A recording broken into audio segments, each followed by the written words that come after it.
Boche gold and diamonds. Buy now, pay later. Ottapalam taluk ആശുപത്രിയിൽ അത്യാവശ്യ ഘട്ടങ്ങളിൽ രോഗികൾക്ക് ഉപയോഗിക്കാൻ ഡ്രസ് ബാങ്ക് പ്രവർത്തനം തുടങ്ങി. അത്യാഹിത രോഗികൾക്കും കൂട്ടിരിപ്പുകാർ ഇല്ലാത്തവർക്കും മാറ്റിധരിക്കാൻ വസ്ത്രമില്ലാത്ത പ്രശ്നത്തിനാണ് പരിഹാരമാകുന്നത്. അപകടങ്ങളിൽപ്പെട്ടും മറ്റും എത്തുന്ന രോഗികളുടെ വസ്ത്രങ്ങൾ ആശുപത്രിയിൽ എത്തിക്കപ്പെടുന്ന ഘട്ടത്തിൽ തന്നെ കീറിയും മറ്റും ധരിക്കാൻ കഴിയാത്ത നിലയിലുമായിരിക്കെ ഇവ മാറ്റാൻ സംവിധാനമില്ലാത്തത് പലപ്പോഴും പ്രതിസന്ധിയാകാറുണ്ട്.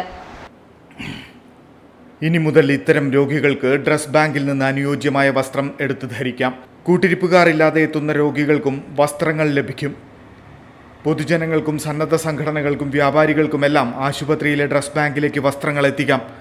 പുതിയ വസ്ത്രങ്ങൾക്ക് പുറമെ ഉപയോഗയോഗ്യമായ പഴയ വസ്ത്രങ്ങളും സ്വീകരിക്കുമെന്ന് ആശുപത്രി സൂപ്രണ്ട് ഡോക്ടർ എം പത്മനാഭൻ അറിയിച്ചു. കുട്ടികൾ മുതൽ എല്ലാ പ്രായക്കാരുടെയും വസ്ത്രങ്ങൾ ഡ്രസ് ബാങ്കിലേക്ക് എത്തിക്കാം.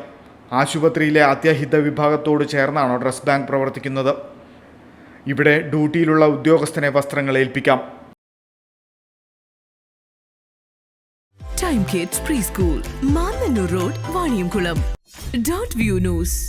കാഴ്ചകളാണ് ലോകം, കണ്ടു തുടങ്ങുക.